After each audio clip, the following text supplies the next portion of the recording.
সম্মেলন হবে, সেখানে আমাদের বৌদ্ধদের যে প্রতিনিধি আছে, একজন প্রতিনিধি যদি রাখা হয়, আমি আশা করব এটা আমাদের দলের জন্য খুবই ভালো হবে। এক্ষেত্রে ওই সদস্য সকল যারা বৌদ্ধ আছে তাদের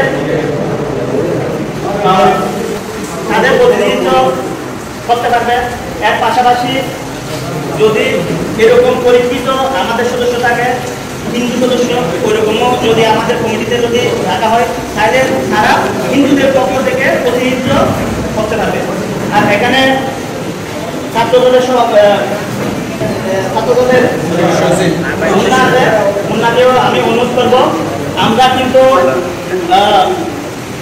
আওয়ামী লীগ সরকারের আমলে আমরা কিন্তু একটা ছাত্র দল আমরা করেছি, এরকম আপনাকে অনুরোধ করবো, আপনার এখান থেকে বিএনপি সদস্য, ছাত্র দলের সদস্য এখান থেকে বের করুন, হিন্দু সদস্য, বৌদ্ধ সদস্য, তাহলে এখানে হিন্দুদের যে প্রতিনিধিত্ব করার একজন থাকবে, বৌদ্ধদের প্রতিনিধিত্ব করার একজন থাকবে, তাহলে আমাদের এই জাতীয়তাবাদী শক্তি আরো শক্তিশালী হবে।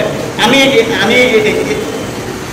এটা অনেককে বলেছে এবং হয়তো ওনার সাথে হয়তো আগে আমার এখানে দেখা হয় নাই, এই বর্ধিত সবাই আমি এই জিনিসটা আমি কথা বলবো।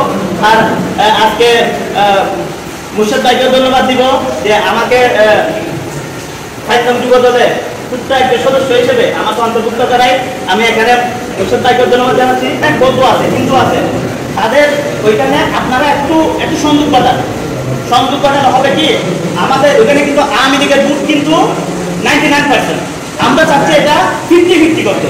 আপনারা যদি এটা যদি ওনাদের সাথে একটু সংযোগ করেন, এটা কি শাসন নয়, এটা কি সেবা দিয়ে যদি আমাদের বুথটা আমরা 50-50 করতে পারি, আমি আশা করি এখানেই আমাদের সার্থকতা।